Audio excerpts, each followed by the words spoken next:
Well, good morning, everybody, or good afternoon, wherever you happen to be. Just wanted to do a quick little live catch up so we can chat a little bit about on one thing, what is coming in the channel this next 6 months or so. A little bit about the tours I'm planning out in Europe for all of us so we can actually go see some of these places for real. And as usual, when I'm traveling, I probably missed about a couple hundred emails I haven't responded to yet. So give you a chance to actually pin me on answering some questions here and now. And a few other things. Channel update, Lost Battlefield, bits and pieces catch up. For those of you who are members of Lost Battlefield, I have keep getting notifications that emails or email invoices are not being delivered. I'm not entirely sure why, because like I said, I just got back from Europe, so I'm trying to figure out um, if they're actually processing or not. If you're a member and your membership is not being processed, you still have access to the website that I'm going to start updating and uploading more of the files to. Now, after I've been down for or been gone for 3 months, I haven't actually updated any information. There's going to be a whole bunch of new files. I'm going to try to sort it all out and make it a little bit clear of the overview of the file downloads.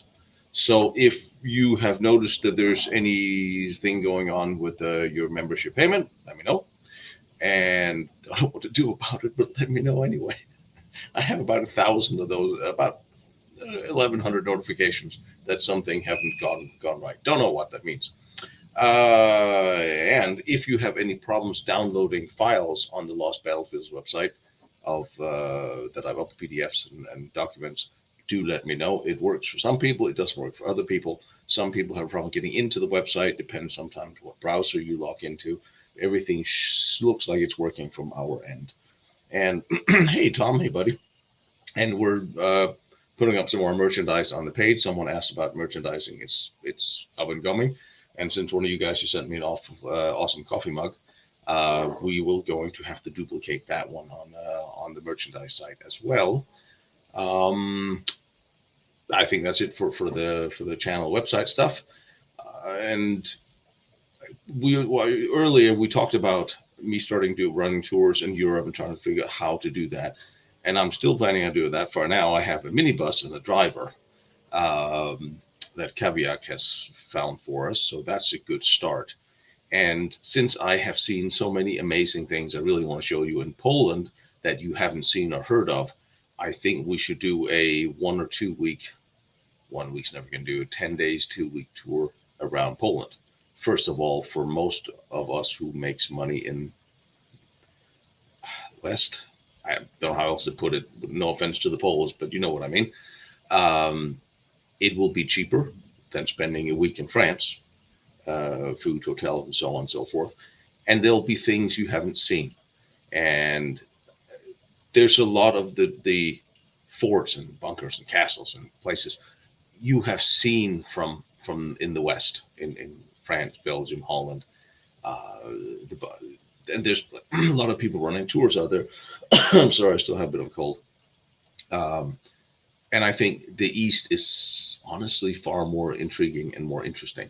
There are so many both Cold War, World War I, World War II sites, locations, and there's a never-ending line, a fortified line of bunkers that everybody built in Poland that I'm absolutely becoming obsessed with because everyone was building fortified lines of bunkers before World War II.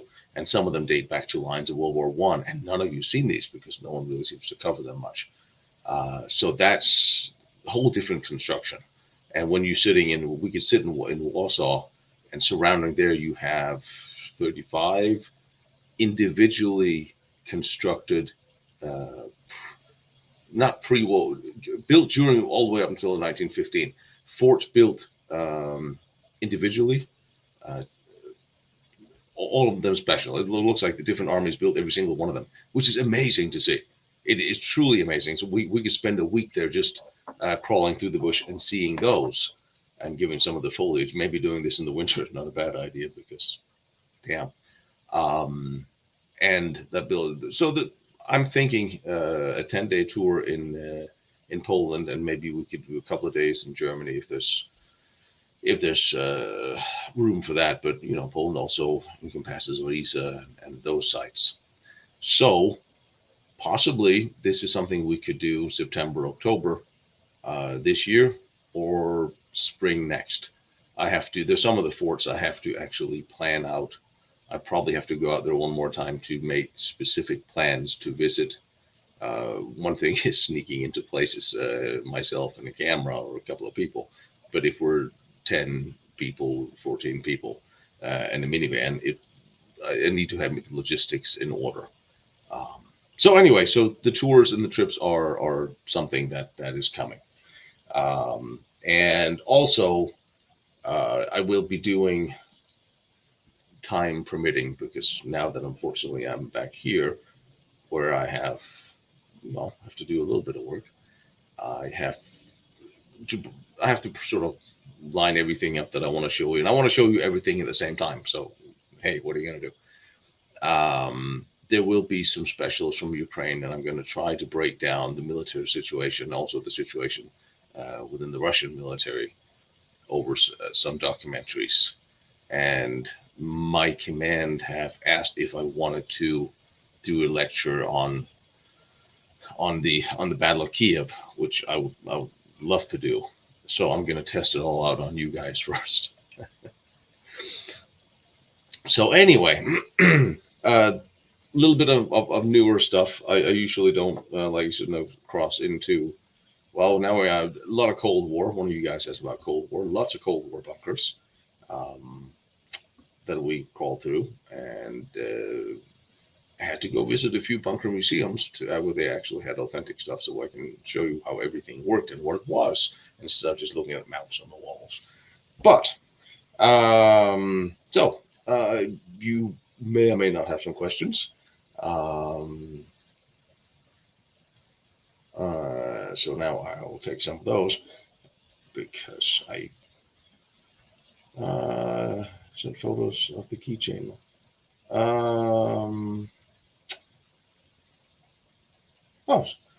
Speaking of keychain, I don't know if you did. Did you send me photos of the keychain? But actually, for my birthday, Thomas got me a really cool keychain, which I will take out of this silly plastic bag. Well, yeah, I got real coffee out there. I got this for my birthday. All right, so you're going to get 10 seconds where you're going to write what this is. And if you get it right, I'm going to show you a picture of a cute dog. You didn't know there was going to be a test. There's going to be a test. And I'm just saying the 10 seconds are running out. All right, so you guys don't know what this is, but this is my new keychain. This is the top of a German anti-tank mine that was found, obviously exploded, in Stalingrad. So this will be my new keychain. It's brass, so that's kind of cool. You sent me. Then I probably have them. Machine. I will take a look. I will take a look. I will take a look and see if you got. Yes, I got some. As you know, I took a year off coffee from the last trip because my stomach told me to, and I figured, well, I'll just replace that with rock stars and energy drinks. And after one day in Europe, I was back on drinking actual proper coffee, because depressingly enough, the coffee in gas stations in Europe is generally better than most of the coffee here in the States. And I'm not a big fan of Keurig. You send it to me on WhatsApp, I'm guessing, right? I am just taking a look at what our honorable friend here has sent me. Where are you? So, where are you? There you are. Oh, yeah.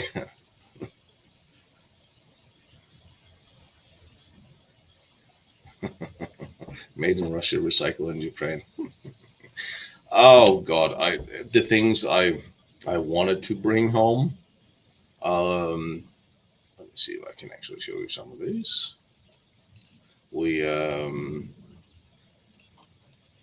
Andrew and myself and our friends from the army went off to look at some of the Stalin Line bunkers in Ukraine, and around that fortified line, we started. I mean, the population came back, but around the Irpin River, where they, I'm going to break this down in as many details and over episodes as we can, and let's get this for you. Nope, that's the wrong screen. We went to take a look at the Stalin Line bunkers in the trenches, and this is Andrew. He, one of the guys that blew up some of the Russian tanks, and we found a couple of. One was part of a Katyusha rocket. That one, and that one is part of a from one of the rocket pods of the what's it called, the one of the helicopters, presumably. It's a little hard. It didn't come with a signature. But that, and then in the T-72s, when they cook off, because the way they're constructed, the entire magazine is situated under the turret. That's why you see the turrets of the T-72s blow up in the air. Every time they're hit, they don't burn, they just blow up because you hit the munition, and then they explode, throwing off the turret. And that also means the munition literally cooks off in this nice bottom. So the bottom of the 1, 2, 3 shells they have is just lying everywhere, and it's just a perfect cigar ashtray. And picked up a bunch of those. Again, the reason why we're clearing up munitions there is because the families and the kids are moving back in this area, and these are obviously expended, but you never know. You just, it's going to be a long cleanup in Ukraine, and obviously the war's not even over yet. But as I said, I really wanted to bring some of those back, and I think I left them on the base with my friend because I had a hunch. Even every time I've been to Ukraine, they check you for medals, and Lord knows this time when I get off the train, they X-rayed the bags. So that's just going to have to wait. I'm sorry. Amazon coffee beans are better than Amazon coffee. Amazon coffee beans. That sounds, yeah, cheap coffee. I said it. You're absolutely correct. And I don't like Keurig, but it's easy. Okay. Hey Simon. All right. Let me see. That's a question going on here. Not a fixture in the duffel bag. That's a reference I missed somewhere. Don't be internal on me here. Can't read and think at the same time.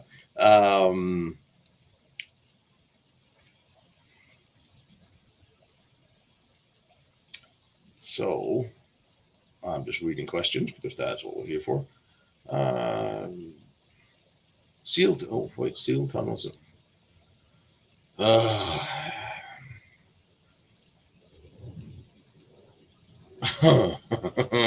Illegally, me enter a tunnel system in the great country of Germany illegally. My God, man, what would you ever think I would do a thing like that?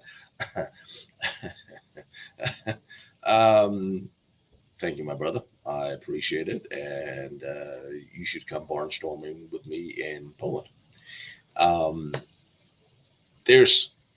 The Germans are doing such a bang up job of destroying things. I mean, obviously, I would give an arm and a leg to see Kellerbau and Bergkristall, what's left of them in Austria.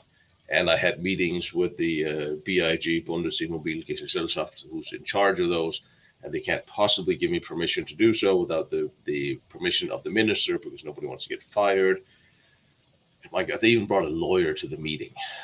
They were all very nice, and we all talked. They were afraid of me blaming them for something, and we all productive conversation that led me to getting absolutely none of the information I asked for, none of the permissions I asked for. They wouldn't even confirm that the pictures that they took when they sealed up and destroyed these systems still existed. They wouldn't even confirm that without permission from the minister. things haven't changed in Germany, Austria much. It's very, very disappointing since there's some 240 some tunnel systems in Austria that are being destroyed and sealed and so on. Germany, you have quite a few tunnel systems in Germany. Most of the big ones, including one of the biggest ones I have been in, and then you'll see this year, the government bunker tunnel system was sort of interesting. Might be. After the war, the Germans turned it into a shelter, a nuclear fallout shelter for the government. And that's now, of course, defunct, and it's turned into a museum. And I wanted to see the museum, and of course, then the wartime tunnel system is also there. And thank you, Simon. Thank you, brother. Thank you, Craig. Sorry, Jesus Christ. Um,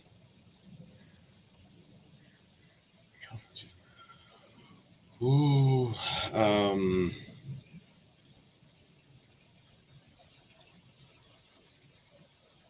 who is that? Do I? This is where I go. I don't know who that is. Um, I feel I should know since you asked. Craig, picture me. Um, I can't even highlight this and actually. No, I can't. God, you're just gonna throw that at me. Somebody give me a picture of this lady, and I'll let you know. Um, anyway, so the government bunker, and I wrote them last year's trip. Said I would like to go see this, document that for the show, and also for Amazon. Amazon, by the way, being impossible, but anyway. Um, and uh, they said, "Oh no, last year was flooded." Like, okay, no problem. And then I wrote them again. This year said, "Oh, coming. Oh no, no, we're not doing tours of the museum this year. We're not showing it to anybody." We had a chat on this before I left, and one of you guys came and said, "Hey, we were there last week, filming and saw everything in the back." And I wrote them back, said, "Well, obviously, you are showing tour. You are back in business. When can I come?" And they literally wrote me, "Stop asking." And I'm like, "What the hell is wrong with you people?" So I had an associate of mine, a different name, write and ask for filming. They all said, "No, not interested, don't want to talk to you, go away. We're not doing anything." The Germans are so frustrating. Even and you saw the speech I did where I specifically called them out and bitched and moaned about how impossible the Germans and Austrians are making this than it shouldn't be. Um, Incredibly frustrating. Uh, Tom, you did? You have got to start emailing me and not WhatsApping me. Um, I had. Oh, it's always nice when we learn together. Um, Tom has. No, don't save. Open. Open. Bloody hell. Okay, that is. All right, Tom. I'm gonna go have a look at that. You gotta start emailing me instead because my phone is breaking down. But yes, the Germans and the Austrians, obviously, they're hiding things, and they're not even making a secret that they're hiding things. So we're going to have to sneak into places, and there's a lot of tunnel systems that are sealed up. I would like to see just for the sake of seeing them. Tom was in one of them last time, and I missed it because I ended up rushing back to Poland, and there will. Which ones would I perceive like to see? I mean, they had 1,000 underground locations. Um, I mean, I said I want to see every one of the ones Kamla did. There's one near Munich that was a vertical shaft that is completely filled up. Some of them are just destroyed or inaccessible to the point that it would really take a huge construction effort to get into them. Um, so it's more about what is even possible today. If it's about a brick wall, oh, like there's some of the storage underground locations that are locked and sealed in a manner where I wonder why they locked and sealed to that extent, and where there might still be things in that I would like to see. Um, it really is an ongoing process, and I'm not expecting any kind of goodwill from Germany on this whatsoever. No matter how we ask and twitch and turn and The Forest Administration and National Forest, they're actually quite nice. They'll let you go film and see some of the story bunkers on the national forests um, that you otherwise can't get into. They're not. They don't seem to have those problems. But the defense, I'm as close to giving up on Germany when it comes to um, an honest discourse and display of the wartime events. But anyway, we're going to keep trying, and I have found that there are people in Austria who have done us all a disfavor. Also in Germany, it's everywhere. Not just I don't want to single out Austria on that one. That go into supposedly locked systems and film their way in, film that they were there, film how they went in, and it's not like the government is not monitoring these, even on Urbex sites, and not necessarily military history, and then they're just locking them up and sealing them proper when they see that. So if you get into places, don't show how and be discreet about it. uh, well, Poland doesn't seem to have a big problem letting me into places. They don't seem to give much of a damn anywhere. um, so there's quite a few of these amazing forts on Polish military property that we are now starting to write and ask if we can get into. So we will see what the Polish military say. They are in the middle of an election right now coming up in Poland. So this is not maybe not the time asking for favors, since everybody's trying to figure out who has a job in a few months. Uh, Obviously, the Ukrainians had no problem. The only problem we had in the Ukraine getting into place, well, there's twofold. One is if the military is still occupying the area or the bunker, of course, we're not going in there. And the other one is you go to small communities, and here's this great Stalin line bunker, and it's locked, and nobody has any idea who locked it, why, or who has the key, which turns into a call for the local mayor and try to find the farmer, and it's logistics.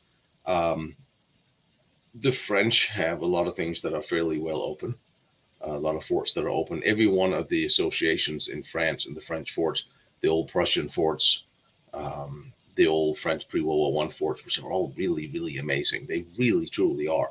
I'm going to give you guys all on board on pre-World War One fortresses if it kills, well, you all. Um, uh, there's some amazing construction that Roger and I have seen, and there's some that I'm going to have to go it alone because they're somewhat inaccessible. So the crawling will be involved. Um, Most of them are open.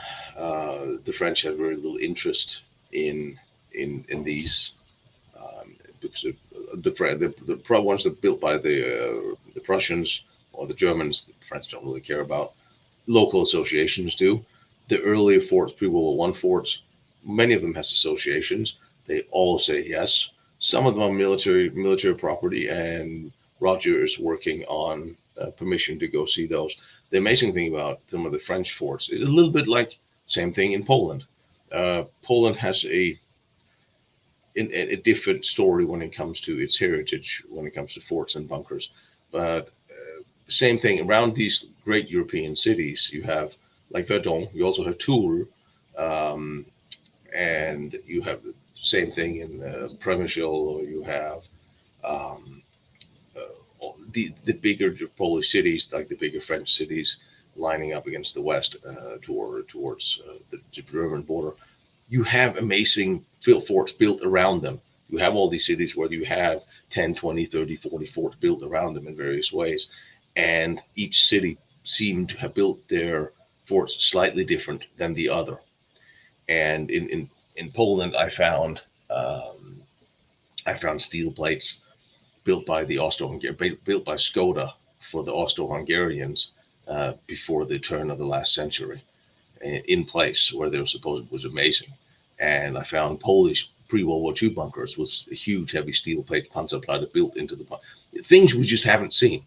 So things are hiding out there that makes it really interesting. And every time I get a hold of someone, there's no one that I have found that has a problem showing me. Even the Swiss have no problem of opening up and showing what they have. It doesn't matter time going there. Um, German forts, castles, anything half the time, even if it's not World War II related, I'll just get a no. And even if it's not me, if I have the distributor network, so it's not like a dig on me, it's a dig on that they just don't want to. And it's very sad when it comes to that. But there's then we went to Primishal has some. It's just like, without trying to tell you all the stories, it's more fun to talk about all these things after you've seen the episodes from these places, so you actually know what happened. There's going to be detailed episodes from Primishal and the forts there, because it's an amazing town that was in the firing line in 1914 and 15 and 16, and has seen a lot. And 41 has a lot of amazing history and a lot of amazing forts. Unfortunately, a lot of them were blown up in 15 before the Russians came back. Oh, thank you, by the way, on House Kamla. Yes, I have read The Hidden Nazi. Um, um, and I'm talking to one of the guys who. No, I haven't talked to Dean. I will be honest. I know a couple of the guys from the Kamla family that we met, and I met and had coffee with, and a good man. The family. I can't say I met Kamla. I didn't like the book. It bothered the living crap out of me, because to me, it broke the very key rule of what historians should do and how the historians should depict um, history. It was so full of the author's personal opinions that after I read the first couple of pages, I just put it back on the shelf. I don't want to read this. Like, I don't care about your journey. I don't care about your opinions. I don't care what you think. I want to learn something about the subject you say you're writing about. And it took me 6 months to finally get back to it and sort of like hack my way through it. And it frustrates me when it's not written as a historian objectives. And there's facts in there, and there's a lot of information in there. Granted, I just wish we could have dispelled with the opinion of the author. It's to me it's so unbecoming for you to sit and say, oh, this terrible, horrible, evil person. Oh, you haven't met this person, and it's not for you to judge. Tell me what he did, and I'll make up my own mind, please. This is like what's wrong with the press today. They don't actually give you information. They tell you what they think about how they perceive whatever happens, leaving there no room for you to interpret. And then also, I think history has to be perceived by everybody, presented neutrally, and then you can decide. If I tell you about a person who killed 100 women in cold blood, I don't have to tell you that this was a bad guy. You'll figure well, depending on what your moral compass is, you will figure that out all on your own. I don't have to implant that idea or that notion in your head.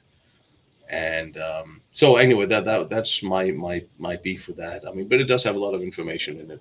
There is one document that keeps floating around that was also reproduced in the book that I'm suspicious of. It was the arrest, the document from the May 7th, I think it was, claiming that they had arrested Kamla in a German army's uniform. That document has been reproduced quite a few times. A lot of the documentation has been from the Hidden Nazi has been reproduced in previous books. But that particular document I have seen, and it's reproduced in the book. The problem I have with it is an official military dispatch document without any stamps on it. It doesn't have an archival stamp. It doesn't have any unit stamps. It doesn't have anything that shows me when this was read or received.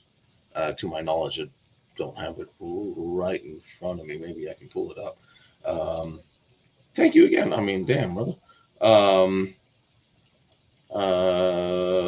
What stopped on a rat into this? Yeah, I'm. When it comes to Kamla, the conclusions in the book is a little weird. I'm just going to try to search through for this document.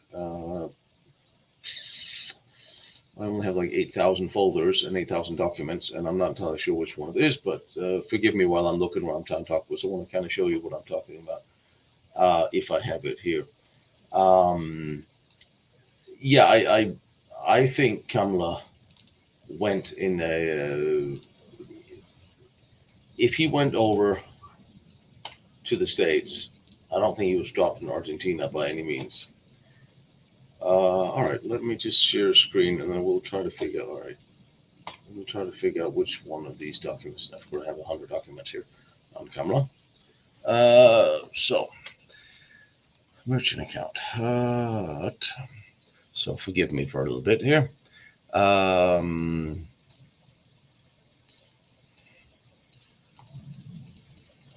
am trying to find this one. This is none of it. None of it. Never mind. I think Kamla. I have very much an impression that Kamla went to the U.S. and ended up working for entities in the U.S. and not. I don't think he went to Argentina. I don't have any impression. I don't have any reason to think he went to Argentina. That I agree with. But it's also an interesting conclusion on the book. Bloody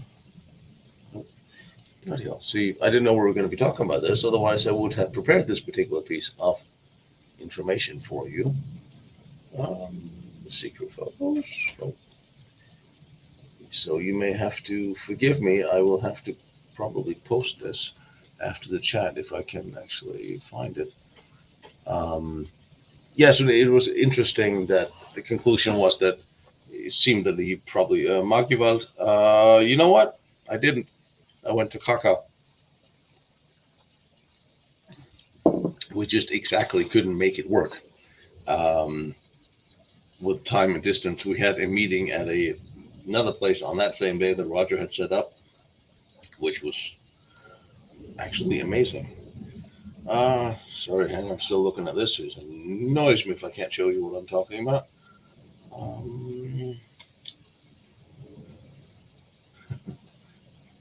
Which,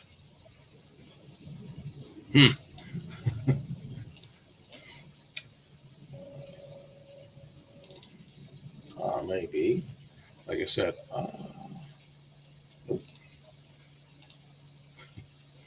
are you all having fun yet? I'm sorry.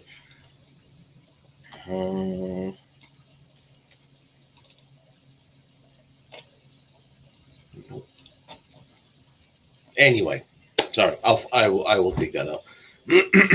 But also interesting with Fiebinger, and I met with his son, who's a very nice guy, and had very little information. Just like Kamla's family had very little information. So if he dropped off the face of the earth, he literally just dropped off and didn't seem to have had any communication with his family.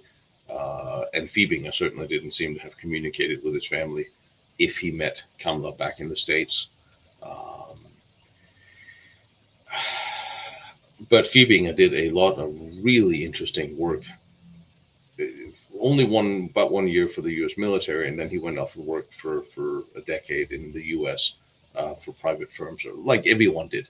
They didn't start with this. They didn't went to work for the U.S. military. They went to work for private companies.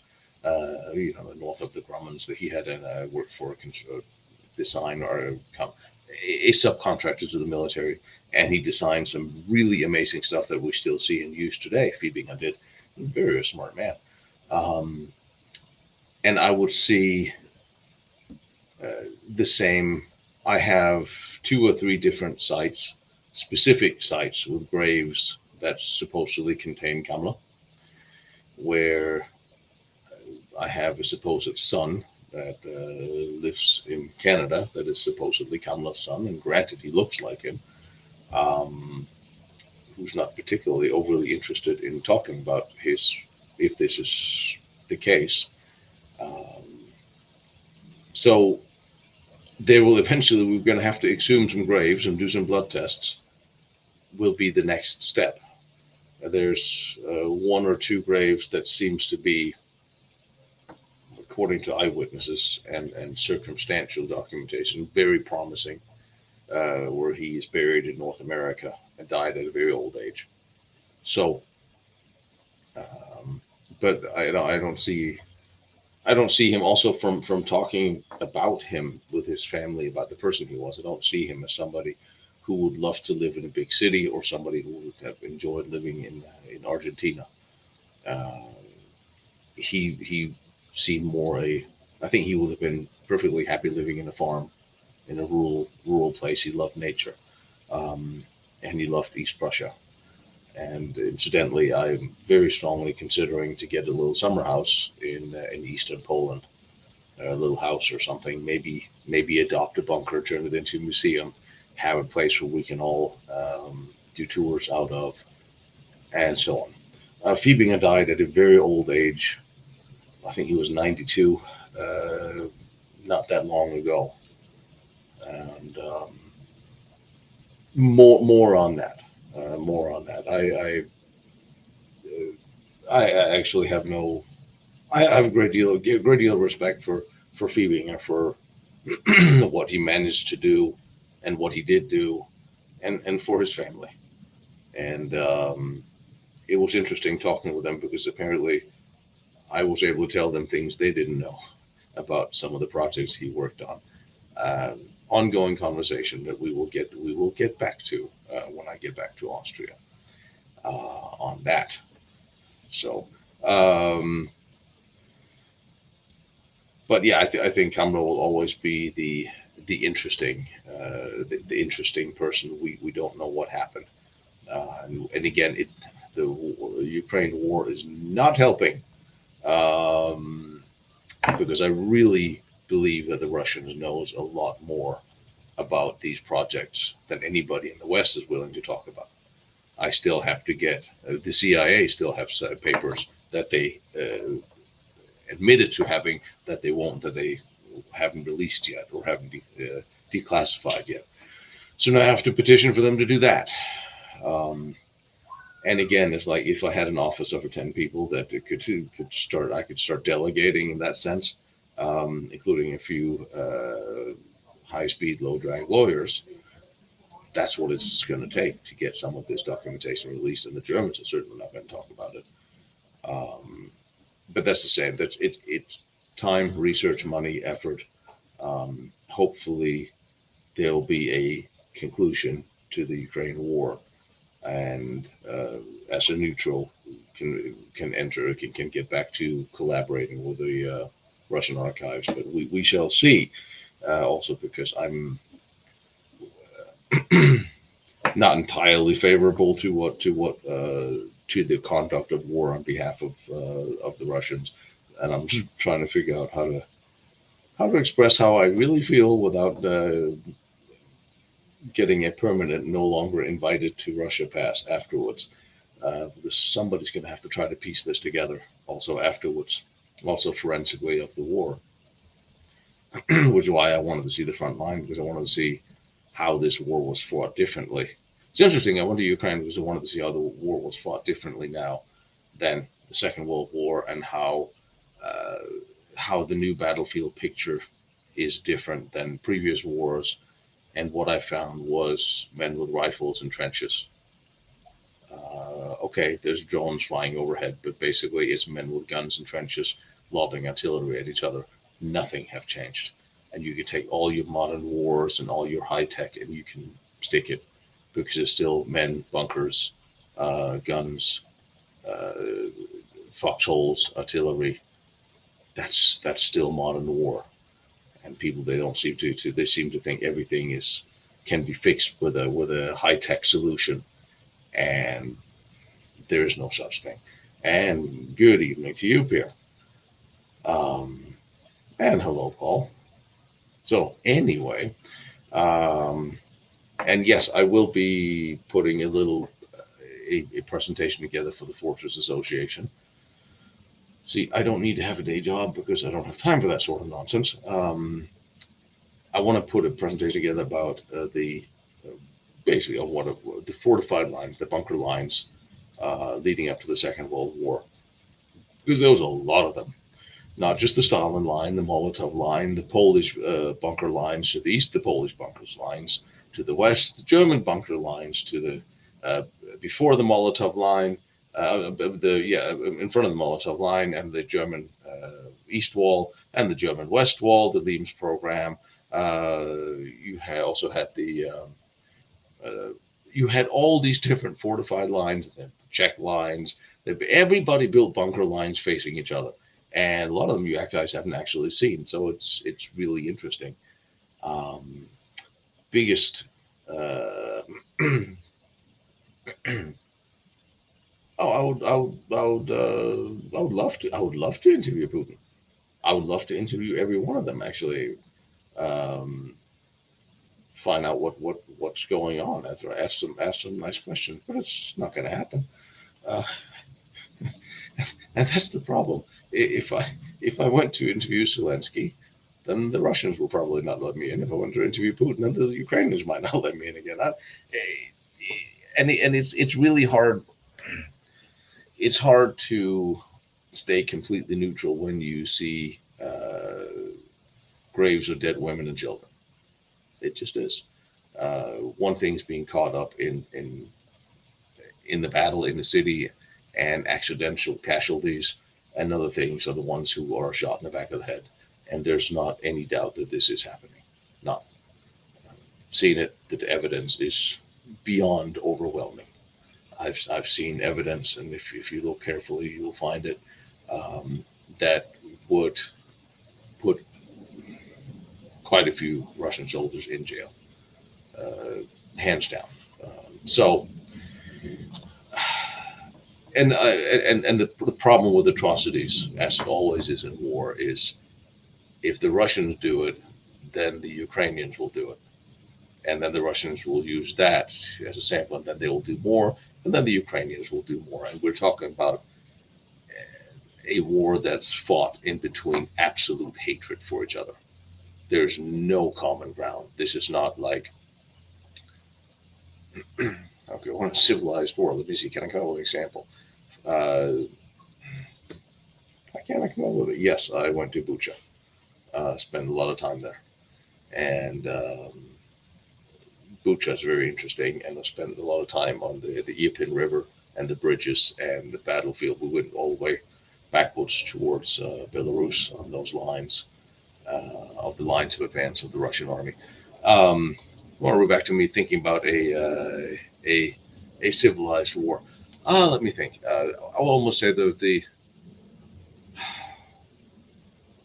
World War One Western Front, possibly you could see civility between the soldiers and the prisoners.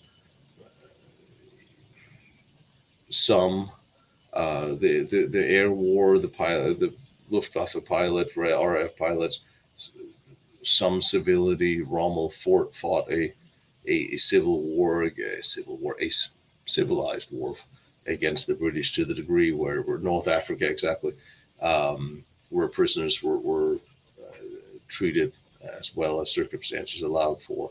You're not going to see anything. You're not going to see anything like this in Ukraine. Right? Yes, everybody's taking prisoners, and occasionally there are excesses, and the prisoners are tortured and shot and killed, and that's been happening from day one. And I don't know who started it. I certainly know that in the first weeks of the war, the Russians shot a number of unarmed prisoners, civilians, and there's plenty of evidence of this. They know the names of the Russian soldiers who did it. That's how detailed the evidence is. It's all on camera. I mean, at some point in time, you can't really lie about this. And it happened, and that will embitter the Ukrainians, and they did their bit, and then everyone is doing everything to everyone. But when you start with the women and children, then it's really hard for me to sit on the sideline and say, well, men at war do stupid things, but still women and children. Yeah, I mean, the invasion of Denmark was and Norway to some.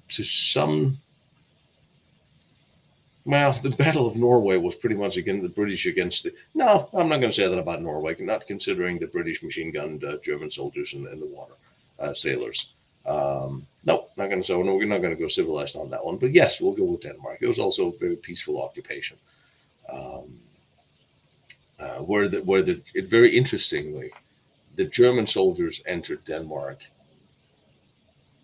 in their own eyes as liberators in a preemptive occupation of Denmark to protect the Danes from the British.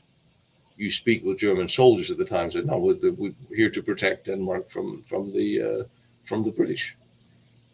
And the Russian soldiers that wheeled into Ukraine were under the impression they were there to be greeted as liberators, uh, which is a little hard when you start lobbing shells into uh,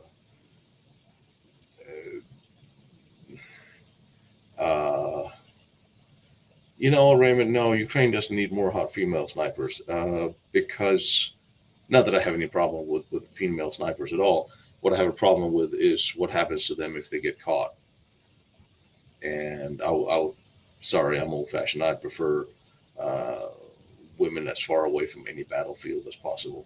And there's absolutely no room for any of the nonsense.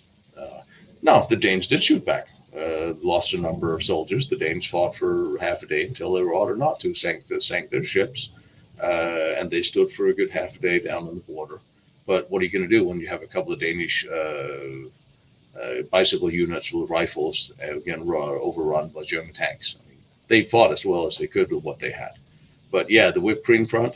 Afterwards, the occupation. That's also why it was such a relatively lenient occupation, um, because there was not a whole lot of German casualties involved in it, and there was a country that, well, what is the Danish army going to do against the German army in 1940?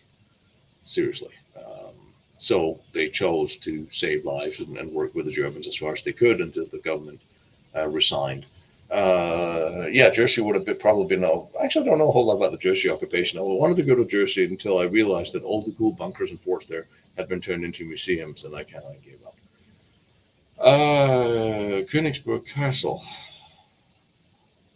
Don't know what I know a lot of about it. Apparently, not enough that it comes up in memory.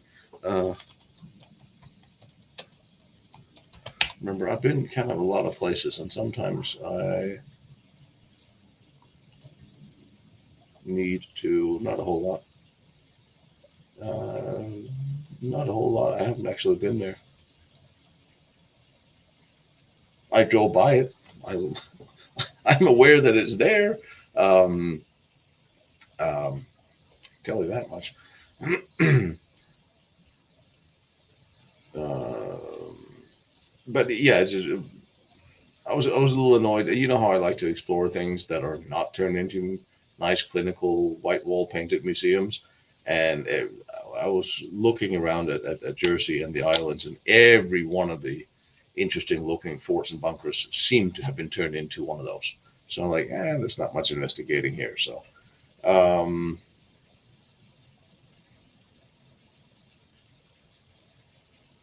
did anything happen at Königsberg Castle since we're talking about it? Um, well, the Finns had some very um,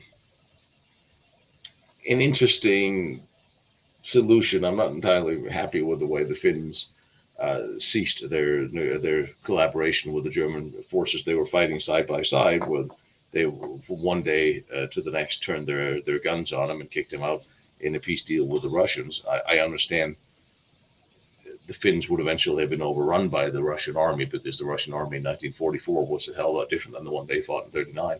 So, um, but it's not like the Finns gave the German soldiers a few days. All right, we're going to conclude peace with the Russians.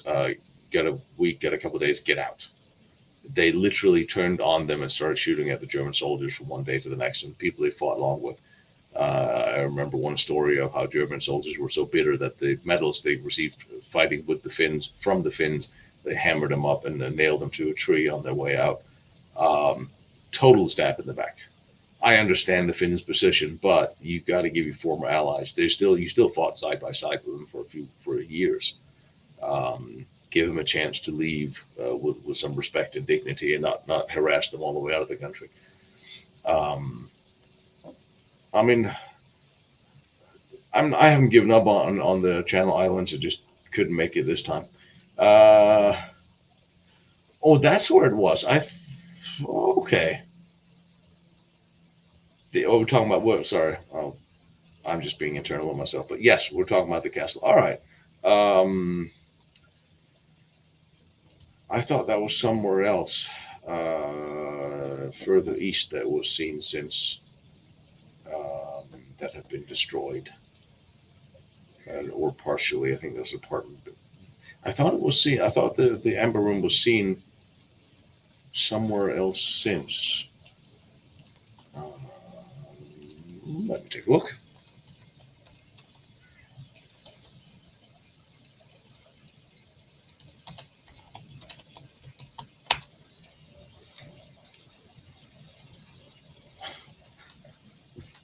I'm sorry. I've just did a blank search of where was the Amber Room last seen, and the first thing that comes up was Prigozhin was seen in public for the first time. What the hell has that got to do with anything? Um, Amber Alert. No, I know that tech is just really bad, uh, but it's not getting any better. Um, Truly, the the digital people are screwing with us because the searches are harder and harder and harder. Um, well, they claimed, what did they see? They're claiming a new shipwreck may have will discover where the Amber Room was. Um, they say they found it on a shipwreck, says the Guardian. Just sure it was also seen in an underground in some castle. Anyway, um, I have another take on the Amber Room because there is actually a reference between the Amber Room and General Kamla, having been tasked with hiding it as one of the last generals Hitler could trust. Um, and there's even a proposed map, but it's you know not exactly something that's verified, but it's an interesting thought. Um, right. What are you saying? Did you edit the last teaser? Yes, I did. I edit everything. That's why I no longer sleep or have life. Uh, uh, yeah, I had to do a little teaser to show you guys what's coming, and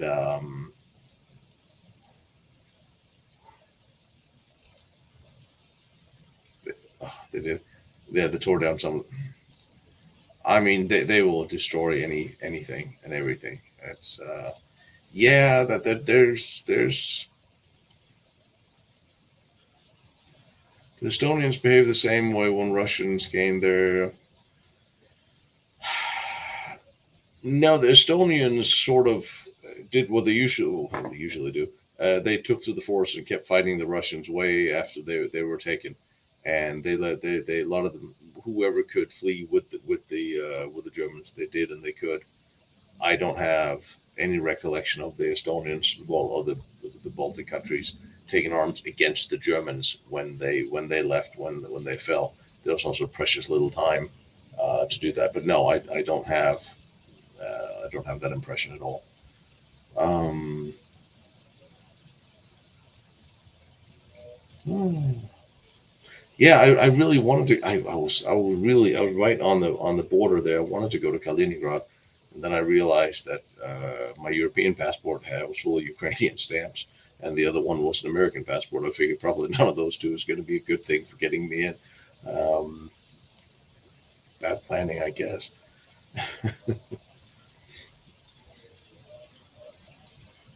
Yeah, that's interesting. Uh, medals during the war, and then after the war, he got into jail. Yes, that's happened to way too many people. Um, oh, we all agree that the War and Peace show is off this year, correct? Yes. There's a restored Panther tank and a Stuck and a Panzer IV in a new museum of Tank Hunter out in Poland, by the way. I swung by. The Panther's not moving yet, doesn't have an engine yet, but one day it will be, and it's kind of cool to see them. Uh, there's a couple of different places where the amber room have been hidden, but if any of them were had been nailed out or anybody knew, it would probably have been found. I think it's probably sitting in some oligarch's dining room somewhere and will never be seen until he dies or the next civil war in whatever country he happened to be in. That's just my guess. Or it might have been destroyed, although that would have been kind of rather useless. What was I saying? Oh, hang on. Yeah. You know, I think it's very interesting. It's very telling that Prigozhin, in his talk when they rolled on Moscow, clearly said that was no danger against Russia. There was no Ukrainian Nazis running around en masse. But you could say the same thing. You in America, they keep telling everyone that white supremacist right wingers are the biggest threat to the country, and there aren't any. It's the boogeyman. They always, though, they've done it for decades. Oh, right wing Nazis. Everyone's a Nazi because that's the threat they want to portray for their agenda. And it's the same thing. Um, it's the same thing. Uh, it's the same thing that you hear in Sweden. And yeah, because there's some people that have sympathies or is using the same symbols. I'll tell you, one of the Moscow militias is using the SS death set on their uniform as well. So does that mean there's a bunch of Russian Nazis running around? These people are talking out their ass, but I'm sorry. No, I did not hear about History Hunter. Is he okay? And what happened? And tell me some more. And do I need to write him at this very minute? I feel I do. You need to tell me everything about that. Um,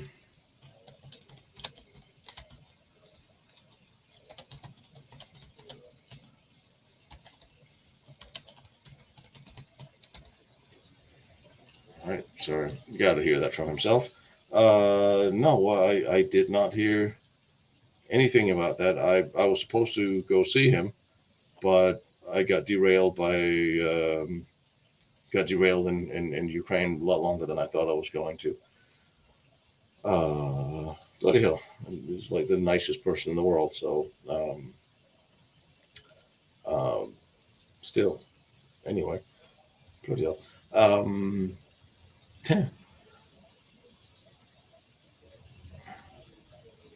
oh, by the way, yeah. Speaking of Poland, there's also a place. If we do the tours and we go to Poland, there's a place where he has a bunch of a friend of mine have a bunch of toxic mold. Ooh, that kind of attack. Oh, huh. Hmm, that's not good. Um, Probably something I should be more aware of. I wonder why I've had a cough for a few years. Um, Good, good, good. Well, I just reach out to him as well. And I mean, listen. Okay, if we have to start before we start throwing out the thing that there's Nazis everywhere. We have to break down the definition of what is a Nazi. And just because you're a nationalist or you're a patriot to your respective country, or you are not a left-wing communist, does that mean that you're a Nazi? Does that mean that if you're politically on the right or you're conservative, does that mean you're a Nazi? Because that's the definition that the left seems to have been painting, or the media is painting, at everyone in every country who has any love of their own country. Now they're apparently labeled Nazis. If you wave your own country's flag in whatever country, you're a Nazi. Where is this narrative going to stop, and where is it going to start? Because it's absolutely asinine. Um, so yeah, there's going to be people who admire the National Socialists or the Third Reich or the Nazis everywhere. Always, there's always going to be those people. who wants to relive the Second World War or want to do what they did. The most of the people who's in that Poland, sir, Serge, Poland, go to Poland. Um, eh, what is oh, Craig? So what did you come up with? What is a Nazi? Because apparently, right now, anybody who is not a card-carrying communist in America is apparently a Nazi. Um, and if you don't want to transgender your 66-year-old child, you're a Nazi. And the insanity of what we have allowed to happen um, is we have allowed the insane people in to, and I'm sorry, it's got to be said, it's the ones to the left who have taken words away from us, where you can't say this word because now you're a racist, now you're Nazi. Oh, you can't use this word because now you're this, and slowly eroding language to the point where we can't say, well, I'm a patriot. Oh, you're a Nazi. Who in the hell is making these distinctions? And who's making up this? And why are people standing by it? Why are people buying into this? We live in a 15-minute news cycle that has to be exciting. We always have to, get people riled up every 15 minutes about the new threat. And if they can't come up with a threat, well, they would like everybody. What is really going on, especially in the States, is that you are making everybody into an enemy if they're not on board with the globalist or the socialist or the Marxists that are seem to be running the institutions of the country, including the media. If you're not on board with them, now you are by definition a Nazi, you're a white supremacist, you're whatever you are. Like the Indian guy that ran into the White House some months ago. Now he's a Nazi. He was a white supremacist. He's an Indian guy. But what they're by default doing by doing this is they are turning you into a criminal. They want to criminalize you for your belief, for who you vote for what you think.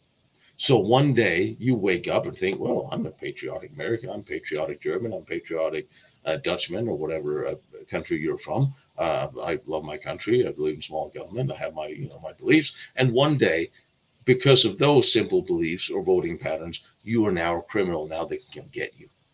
That is what they're by default doing. That's what they're doing by painting everybody as a supremacist, as a Nazi, as a this or that. It is, well, we're going to come take you. They're turning you into a criminal by default by the system without you having done anything other than just liking your country. And people are buying into this because they get bombarded by this, brainwashed. Thank you, Pierre. Day in, day out, and people who don't question the logic or look into history and question what they hear on the media, they live by their 10-second sound bites every 15 minutes. They'll buy into it because they don't question it. And you have to question what everyone's saying because everybody seems to be extreme left, extreme right, seem to be losing their mind. But certainly, anyway, don't want to talk politics. I just said we really, really need to be careful with just buying into any narrative.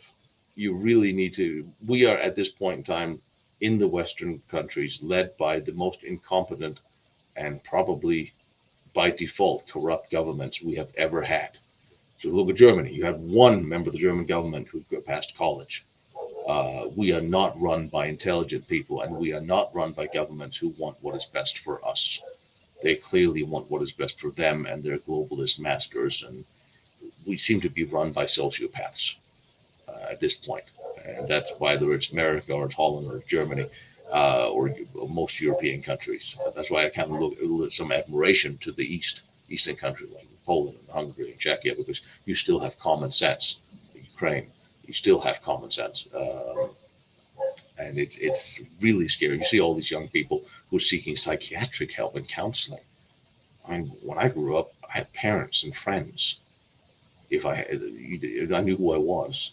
Anyway, if you want to see, go to one place where you have so much history, you go to Poland. Pure and simple. It's amazing country. and the food is really good and cheap. And then there was another question I missed. Break free or die trying. That's all we got left. Yeah. Um, because either you grow up in the matrix or you break out. I haven't spoken with Crystal fucking since our last chat. Um, but I said if there's going to be any digging anywhere, I'll be happy to come out for a week and dig for what I can. Um, certainly.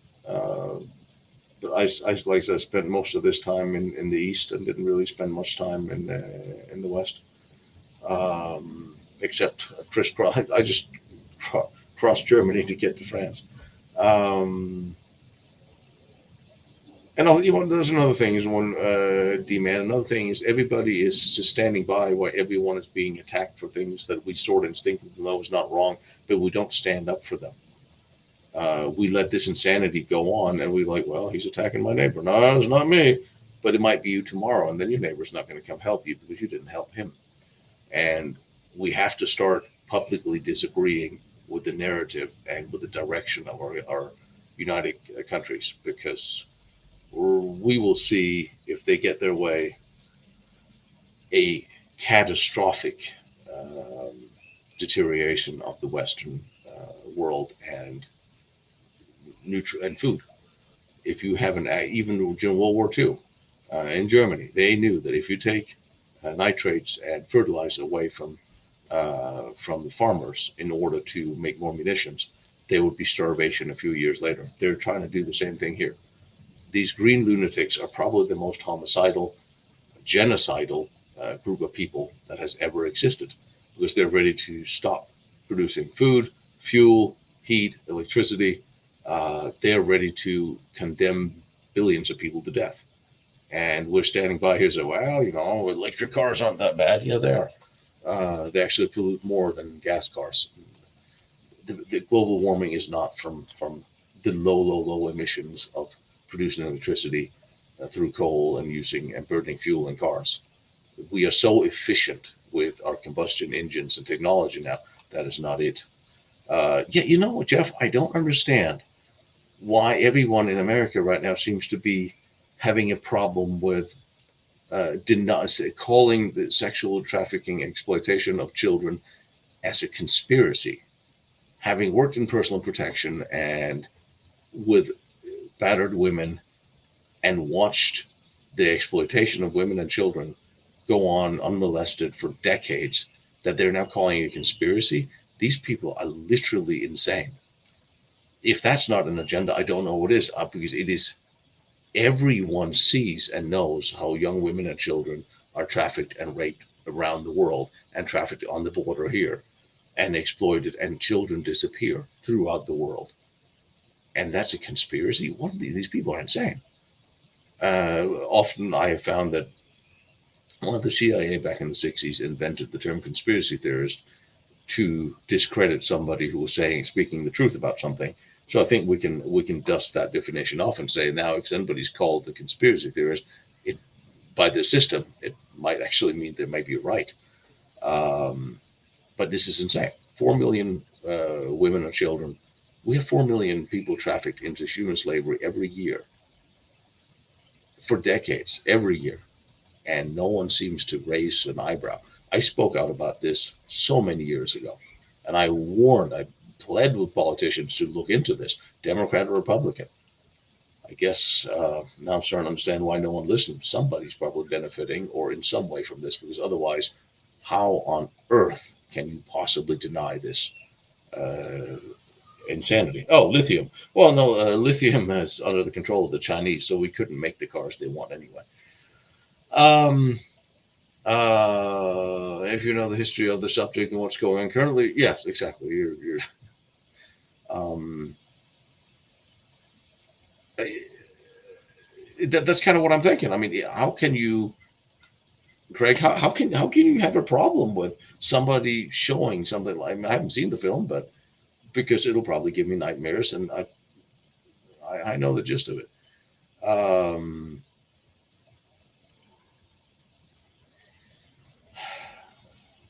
I'm just reading comments. Um,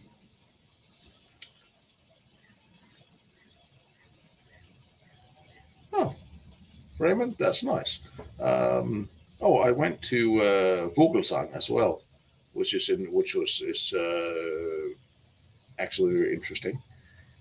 Um, Interesting building. That should have been a great hotel. Response by a drone attack. Oh, you all know how my drone went rogue and flew towards Kaliningrad with malice of heart. Um, I wonder if I have that. I wonder if I had that video. I had to back up everything um, on my phone because it didn't have enough space. Um, because I don't think I do. Um, my drone decided to. I was filming on Hell, and I was in the tree. I flew the drone earlier that day, and I mean, it's a long, long, long peninsula. Great place, and it was lots of bunkers, lots of forts. I did a quick live walkthrough from there, and there's a huge, really interesting watchtowers in the trailer. I wanted to film it from above, and it's in the forest, so I set the drone up and just came as soon as it came up right over the treetops. It just started drifting away. I put it on high speed. I never came back, and I thought it. Then it flew into. I couldn't control it. I had no reception to it, but it started telling me it was in a no-fly zone. Lots of military areas out there, and it started flashing. And it was supposed to going to sit down if that happens, and it told me it had sat down on the beach. So I'm like, oh, great. So I ran all the way across the island to the beach, and I had to refresh it, and I saw the blue line just pointing out to Kaliningrad out over the sea. Um, so that was the last of the drone there.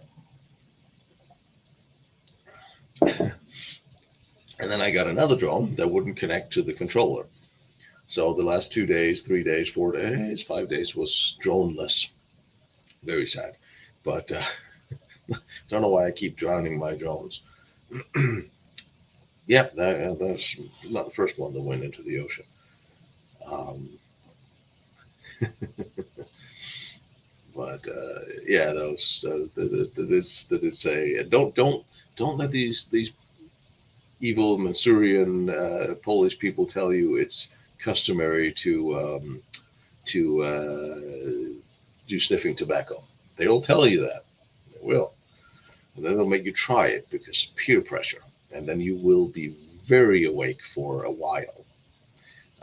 That was actually an interesting experience.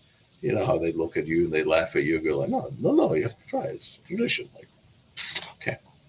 Um, I now understand why soldiers of the world wars and the previously have tried um, have tried. I'm looking for it, Jeff. Have tried to use sniffing tobacco to stay awake. I understand that. Yes, no, because it does wake you up in a way. Uh,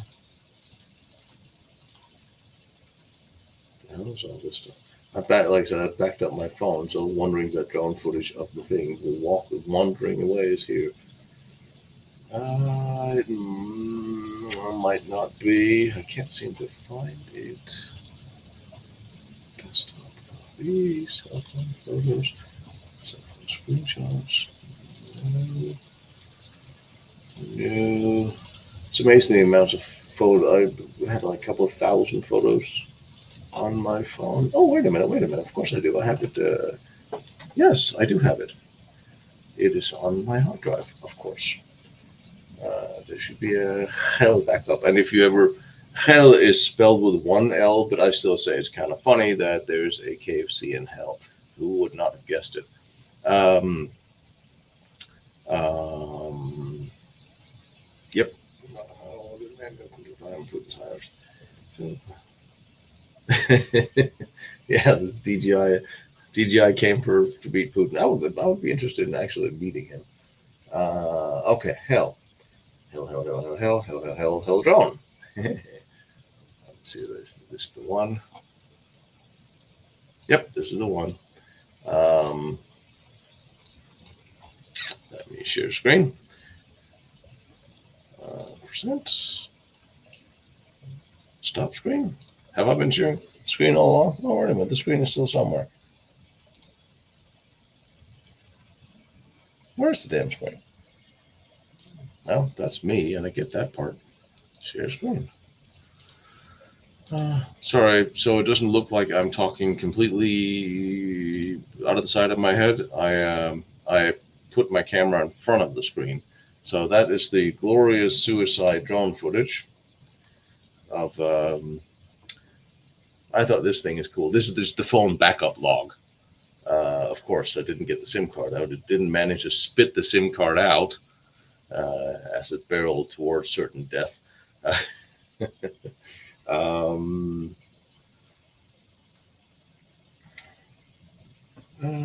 what area, D-Man, what area of this year's trip would you say piqued my interest the most?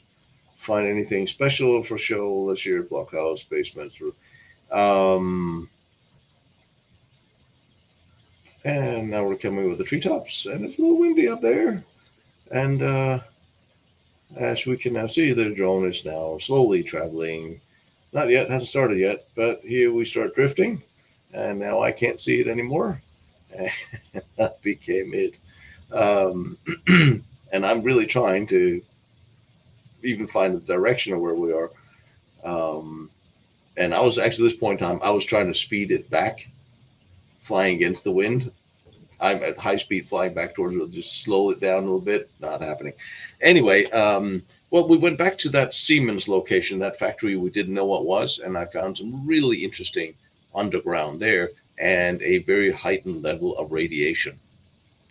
That was very, very interesting. And Joseph, I'm doing a Joseph's coming on in the next week or two, and we're going to be talking about it. As soon as I have the graphics from Paul, I by the way have to send him. Thank you, Tom. Got your email. I have to send him all the videos so he can do the graphics, so you can see where this. That's very interesting. I will say the experimental forts in Poland, built by the Russians all the way up until mid 1915. I'm just trying to with the drone, trying to figure out where the hell where I am, because at this point in time, you're looking at a phone, all you see is trees, and I'm now looking for. Now I realize it's not coming back, and that's why I lost connection. So that was the tragic end to the drone. Um, uh, those Polish forts were really, truly amazing in construction and evolution. Um, Obviously, what I saw in Ukraine was very much a change of changed a lot of things for me. Um, to be honest, um, follow Zelensky on Instagram. And I can't stop getting attracted to you. Hearing, stop following you, Raymond. I guess I need to follow Zelensky then. So I follow both Zelensky and Putin at the same time. What's that going to give me? Okay. Who doesn't want to be followed by cute, attractive Ukrainian girls? On Instagram, at least. But Poland as a whole was very much a changer for me, and because I saw so many things we've never seen before, so many firsts, or so many that last up in existence, and there's a lot more to go back. Um, but yeah, the radiation in the Siemens site under when crawling under that was interesting. The experimental forts was interesting. We saw some forts in Poland that had a whole new level of destruction that I got to crawl through, which was very interesting. Um, and I spent a lot of time, outlining fortified lines, battle lines, and the wars, World War I and World War II.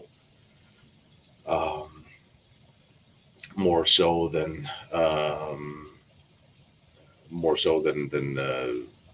less Nazi secret stuff, because we started with a meeting in Vienna with the Austrians, kind of hoping that we could actually do something this year. But since none of them are going to take any chance, they're not going to do anything without the minister's approval, because Nobody wanted to lose their jobs. Woohoo! Um,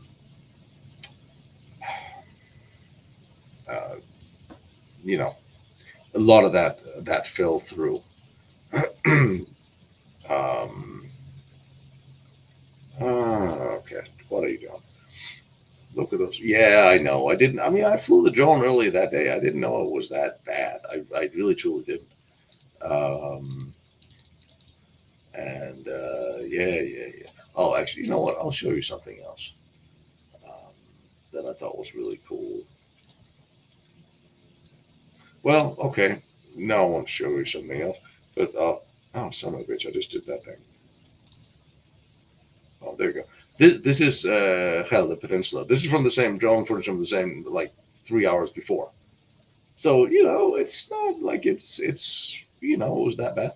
This stretch here was held. Germans were coming from this direction down here and advancing this way. This was held by the Polish. Uh, this is the peninsula. You have see how skinny this is. This was the last place the Poles held out for the Second World War. 32 days. This was the last place to surrender, and there was some 400 Polish border guards, and they fought and they stood and they held the Germans. You see how long this peninsula is, and down around here is a bunker line across of Polish-built bunkers. And I got to tell you, the Polish bunkers before World War II, I'm very impressed by. I really am. And thank you so much, brother. I truly appreciate it. I really do. And let me see if I can just pause this for a minute and I will show you something else you haven't seen before. I don't know if you've seen it before, but I bet you haven't seen an armored dome on top of a tower. And I'm just betting that because I haven't, so I figured if I haven't, you probably haven't.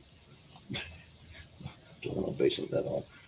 This was obviously from the day before the drone flew away. Thank God for that. Is this the one? Yeah. Have to. There you go. This is the artillery observation tower of the big 205 coastal artillery guns, the 205 millimeter coastal guns. And this is the tower, but on the other side of this tower, see here, you have a steel dome. And I think this is just really cool. That there's literally a Panzerturm sitting on top of this. And it was very interesting with this tower is that when I got, and I don't know if you guys who fly drones have noticed this, but when I got too close to it, the drone started, the drone's supposed to just hold its position. It's not supposed to go anywhere you don't tell it. It's supposed to hover in the same fixed location. And it kept gravitating towards the tower, which was, I literally had to pull it away, kept pulling it away from the tower. I don't know if you can use that cover, if you can sort of see it. I'm just trying to place it to get a good shot of this Panzerturm, which was really interesting that's there. Um, and I keep pulling it away from the tower, and it keeps gravitating towards it. So I had to land because I'm trying to circle it, but it keeps moving closer. It was very interesting. Don't know where that dude came from. But a woman? That's one. But it's just a see. I'm keep pulling myself back a little bit because it keeps coming close, moving closer to the tower. Just inching, and you're looking at it from down. It's like it keeps doing this, and it was very interesting. Yeah, uplift exactly. But it's like the drone's not that big. It shouldn't. See, I'm pulling it away again. I'm not flying closer to the tower. It's just getting sucked in. It was getting a little unnervy. I was just like, fuck it, I have to land this thing because this is eventually going to crap into the damn thing. And of course, I got those really nice protectors for the drone so I can fly through trees and stuff. And I never used them because, well, I'm an idiot. But that was a really cool observation tower. I kind of got a kick out of that really big reinforced bunker. an observation. That was kind of cool, and it turned into a museum, which is also actually really cool. They have a lot. They have a lot to visit there, um, which is more fun if you visit than it is for me to show it to you. Uh, I'll show you the structure and tell you the history of it, but showing you what's inside the museum, you know what? You don't need me to show you pictures of pictures. You should actually go visit some of these places. Um, and it was just trying to do weird things here. But it's a really serious foundation for an observation tower. No wonder this hasn't gone anywhere. And it looks like it was built not long ago. Honestly, it's in very good shape. So, but Hell is absolutely one of my favorite places, especially because I started finding that the Polish after the war had begun to build um, onto the World War II German positions with underground nuclear safe locations. So that was really cool. Yeah, no, this was World War II. The tower's World War II. Hey, Joe, how the hell are you? Um, so there, but no, that was. Let me see what else I can show you. Fun stuff. Because I found a lot of really fun stuff out there. Um, let's see, let me see, let me see, let me see. It's one of those things where I'm sitting on so many days of so much footage, and I really want to show it all to you. But I mean, I got to edit it in some sort of order. Um, Obviously, that this thing is still alive, that this thing still exists. Shut up, me. There. The fact that they're both there and the cylinder for the rangefinder is still inside, I just think it's awesome. That's close. Um, and it's a very, very good, solid. It's not bulletproof, but certainly shrapnel proof. The rangefinder. They had two rangefinders, and the Polish built onto one of them after, and that turned into a nuclear shelter, underground shelter, which is awesome. So the rangefinder is still in there, and of course I went inside. Um, Met a couple of Dutchmen inside while I was in there. It's kind of funny sometimes you run into people inside things. Um, I know. I was just like, I wish I could show you a lot more. Um, let's see, because I was just looking at all my secret footage here. I want to show you one thing that I found that may be this, may also not be this. What is this? Sometimes I look at these things and go like, oh, that's inside the rangefinder. That's well, you gotta wait for that. Sometimes I find things that where the hell is this thing that I didn't expect to see, um, or didn't even know, or didn't know what was there. And this is not what I want to show you. And the funny thing about hell is everything is. I keep thinking it's this, but I don't think it is. Oh yes, this is actually it. I just found this, climbed down into next to a gun pit, and I had no idea what was in there. Um, I just thought I didn't know what I think. It was just, there was a hole in the ground. So this is what I get to when I go through. I crawl through the hole in the ground. There's a big gun pit on top, and then there's this little covered up entrance that I crawled through, and then I got into this without having. No one told me it was there. It's not marked on any maps, and there's quite a few of them. And most of this was there's two of them that weren't covered up. This is an artillery pit leading into a huge coastal artillery gun. Like the Poles, they ran artillery cannons, coastal guns, all the way up until the mid '70s, and this was one of them. But I'm not. I still haven't figured out what gun was in position there because the museum curator wasn't entirely sure what I was talking about. And I didn't know if this was World War II or World War One. I know this was Cold War when I got to that wooden door, and you start seeing the paint. Which that is Cold War paint, and you'll see quite a lot of that. And you start seeing that, say, okay, this is a post-war construction. Um, but they built this whole underground underneath this. No, there's no sound. You gotta wait. Sound. If I start, then you're gonna talk to myself, talking to myself. See this? You got the ammunitions. Oh, that's coming up. I'm just gonna let this play so you guys can see. It was a lot of fun to explore things that I didn't know what was. I wasn't really aware was there. No one really had anything to say. Um, Oh, please don't mention that. She's madder than hell at me for that one. Um, we were going somewhere else, and we found a fort that was open. I said, "Let's crawl through here." And uh, it's always nice to be in the doghouse. Uh, I thought it was an absolute cool shot, considering she filmed my ass crawling through the hole as well. That's the ammunition storage in the bunker, and then there's two entrances that are both covered up. Um, and it's like interesting when you talk about mold, the places I crawl through without having any consideration of mold. I mean, really, um,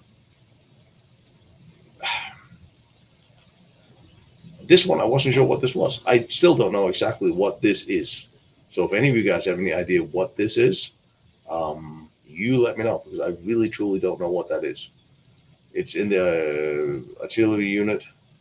Uh, yeah, I know. Sometimes we do things we think are cute when it vis-a-vis women, and we don't actually. And I thought it was cute. I thought it was totally fun and cool, and I knew you guys would get it.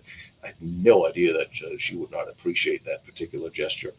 I truly didn't. I really had no idea. Um, I thought it was just cool and good fun.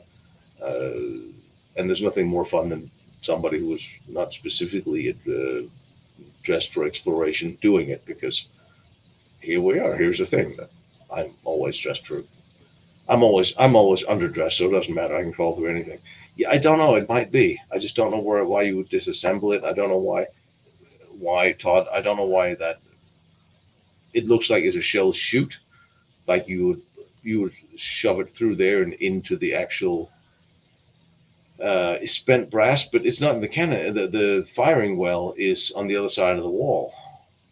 So I was wondering if that's to load the munition through into the cannon wall, but you'll see in a minute. Well, that also doesn't make sense. Oh, hey, where'd you go? Son of a bitch, come here. There you go. Sorry about that. See, the entrances are closed. No, the entrance is closed, and this is coming back into this is and here's where the room where that thing was. It's in there, and then there's the flooded room that I'm now going to navigate a little bit because well, it's there, and in here is the cannon well, and I think in here to the left there's a room that looks like it had. Uh, there's a few things on the Cold War I haven't quite figured out, especially here what is yet. I think I thought was maybe for the detonators were in here, or something was clamped into these.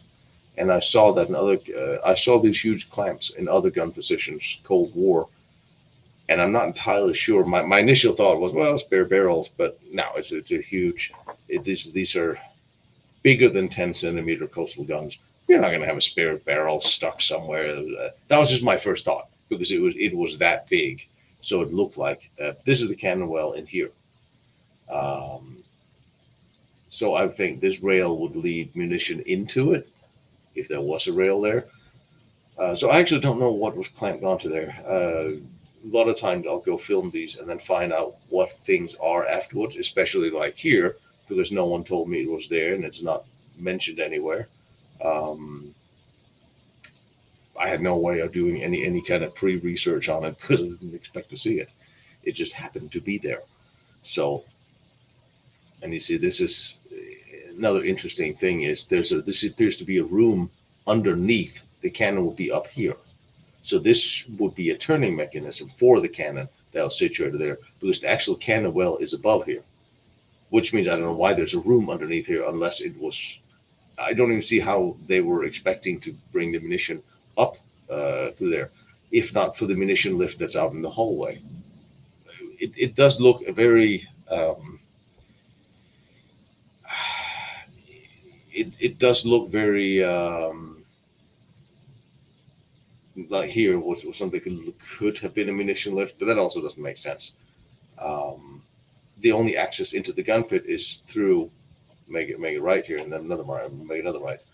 Um, so actually, that's not the one I was talking about. It's to the right of here. Um, here up here, there's a hallway where you get up to the gun pit. This is another exit that is covered, as you can clearly see, and the pit from above.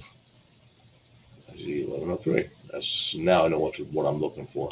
So the pit itself looks like this from above. I think this is this is the entrance. Oh, okay, this is me not having turned my camera off while I'm talking about. This is the entrance into it. That's not what I want to show you. This is what I want to show you. Sometimes I forget to turn the camera off. This is the gun pit. This is how overgrown this is. And the entrances are then located here on the sides.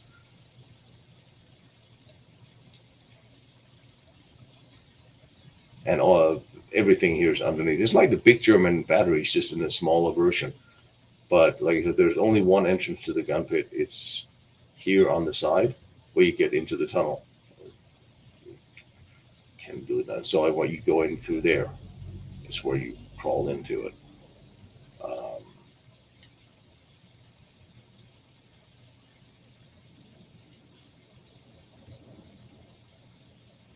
that's how I got in. And then there's a connecting tunnel there from there into the gun pit itself.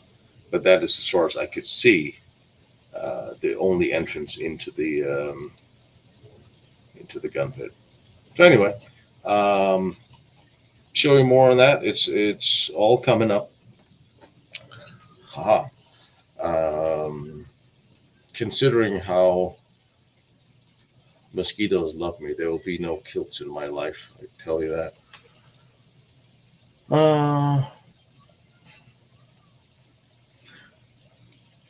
So anyway, that is pretty much it. Just wanted to catch you guys up on what's coming. Because never, you will never ever see the cute Polish girl, ever. Um, uh, she does. She does not want to be seen in documentaries. She explores around the world. Really, truly, she's a remarkable human being. She travels around the world in some of the most dangerous, crazy places. When I was in Ukraine, she went to Lebanon and crawled around all the different museums and battlefields and crazy places there on her own. Everywhere from Kazakhstan to, you mentioned it. She really wanted to go to Iran and North Korea as well. She's really cool person. She goes alone and explore and take pictures and do blogs. But she doesn't, she doesn't. She's not a camera hog like me. Um, so she no picture interviews. I asked her. I really think she should do an interview about what she has seen and done, because I think that is an inspiration to a lot of young women out there who are sitting at home being afraid of their own shadow. That here's a single female who can travel around the world on her own and explore without getting in trouble, of course. And yeah, she takes pictures of everything and writes a travel blog that at some point in time I will, and does a lot of urbex as well. But it's just it's impressive what she does on her own. Again, it takes a whole lot of common sense to go to these places and not get in trouble. Um, so um, yeah, well, I think that too. But so anyway, but she doesn't want to do interviews, and she also has a day job that makes that inadvisable. Um, so anyway, um, Hang on. Would it be something to interview a German soldier who was stationed in a particular bunker? Yeah, absolutely. If you have a German soldier and I can pair him up with a he was in service, I will go film that, go film him and have him talk about his service there. I'd love to. There's so few battlefield interviews. You know, the book I wrote about Assault Gun Brigade 236 that will eventually probably be um, published when again I had to pull it because there was a lot of spelling errors in the first edit. So it will come out, and but I met the very last surviving soldier of that unit in Vienna. Spent a couple of days with them talking about um, his experiences with the unit, with the war, and he was 98, and unfortunately, a week ago he passed away. I think lady is 22 or 23, actually. By the way, oh, the mug is in the. Monty sent me a coffee mug, which is amazing. And I don't know exactly. It's a little bit of a magic mug. I used it yesterday on the interview when I was on live with a Chinook up in Canada on History with RR. You should check that out. We talked a lot about Ukraine. Um, that mug is interesting because at 1 o'clock I put ice cubes in it and I started drank some Coke. And at 8 o'clock in the evening, those ice cubes still had not thawed, and I didn't have a lid on it. I'm not entirely sure how that's possible, but anyway, um, yeah, where is Lady Blah Blah? Anyway, so that's the story, and now it's time to go back to editing. I think next week we are going to. Yeah, he was like, I think he was 22, 20, early 20s, the guy I interviewed. But anyway, what was I going to say? Anyway, I think next week we're going through some of Hitler's train tunnels and some of the really interesting connections underneath them and the secure area that they seem to be ending up in. There's a whole lot more to the area of the train tunnels than you think. There's a whole lot more to the area of Hitler's headquarters than you think. Believe me, um, there's a lot more to that area in general. Really interesting. Um, so anyway, um, um, Paul, I'll tell you, Ukraine has its problems. I'm not saying, considering we have a bloody corrupt government in America as well, I'm not entirely sure the Ukrainians are much worse. But when Ukraine gave up its nuclear weapons, we signed a pledge to protect them and keep their country, safeguard their borders. We signed up that we would help them and keep their country intact. If they gave up nuclear weapons, they gave up nuclear weapons. So I really don't care about what we want to do or what we claim or what Ukraine is or what isn't and why and how. Don't give a rat's ass. We said we would protect them. If they did, they gave up their nuclear weapons. Now we just have to shut up and pay up and find a honorable solution or a solution to this war, because people are dying and they shouldn't have been,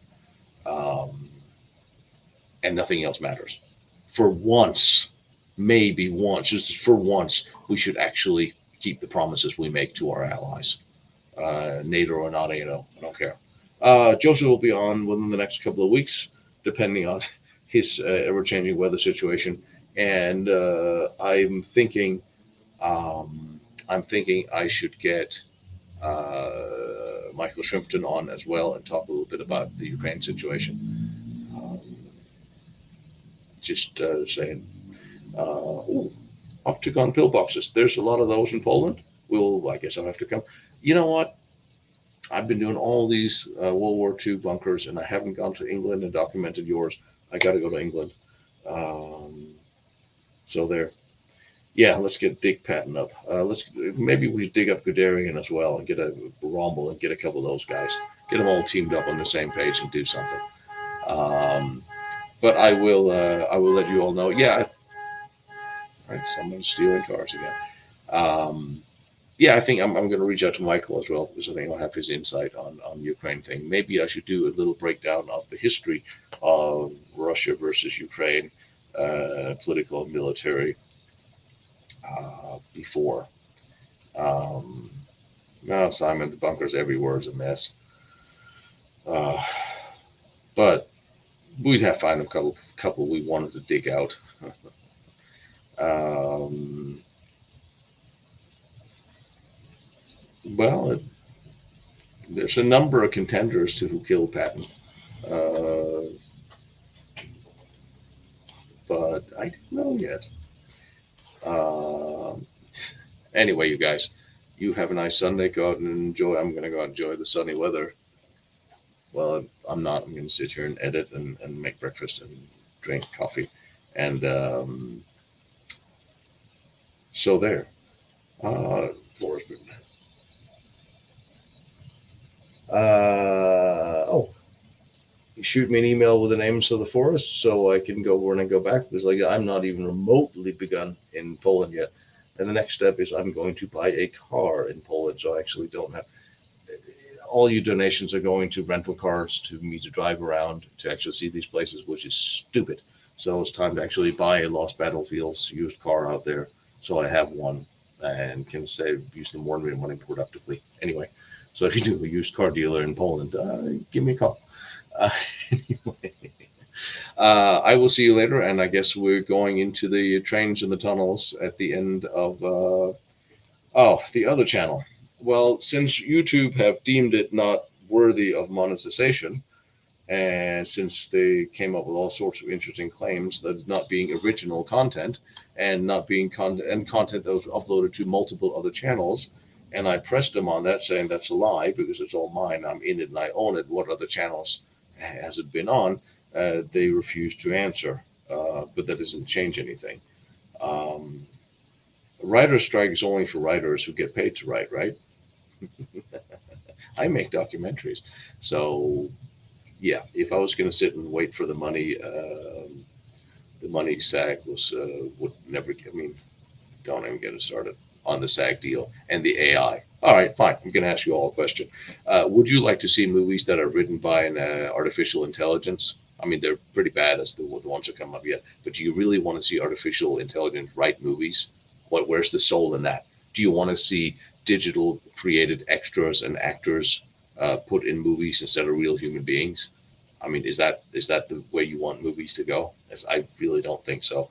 But I mean, let's take the soul of everything now that we're at it. Um, we're back to a global system that seems to have completely forgotten to give a damn about normal people. So I think it's about time normal people start waking up to the fact that the corporations and the governments and the media are not our friends, and they're really not. They're not doing what is best for us, and that's very hard for a lot of people to believe. But we always sort of believe that they were there to watch out for us or inform us or help us, and they're really not. Not anymore. Look at the evidence. Look at how we're being treated. So it's time for self-education and self-improvement and preservation. Um, my own pyrotechnics. Yeah, I like blowing up stuff too. There's another question for you. Now that you all get trigger happy, don't read into what you know, and don't read into the question what you think the answer I want is. But when I tell you, I'm just talking about your immediate reaction. The Warsaw Uprising, the Warsaw Ghetto Uprising. Is that in your mind the same event? Yes, no. Warsaw Uprising, Warsaw Ghetto Uprising, same thing. Yes, no. Don't give me the lesson. I know that I know the real answer, but I'm looking for what do you perceive it as? Because I'm under the contention that most people perceive that as the same event, just across the board. So yeah, it's the same thing, isn't it? Um, and I just wanted to know if okay, yeah, well, you're intelligent, so all right, so you all know there's a difference. All right, fine. My perception of people's perception is wrong. Okay, good, fine, thank you. It is two. Yes, it is two events indeed. I just keep running into people who think it's the same event. Um, which horrified. I have met people who think it's the same event, and I was just wondering if, okay, you are smarter than the average bear, so you obviously know. I should ask some high school students or somebody who doesn't know. All right, well, I'm going to do some stuff on that as well. And then the second battle of Warsaw, the biggest tank battle in Europe, rivaling Kursk. And most of you haven't heard a damn thing about that. Anyway, okay, I'll shut up now. D-Day, that's got nothing to do with the Dolphins, isn't it? Uh, anyway, all right, now that I'm waking up and it's getting fun. You guys have a nice Sunday. We will chat soon, and I'll see you over some big ass trains. Of course, they didn't know what happened. Toodles.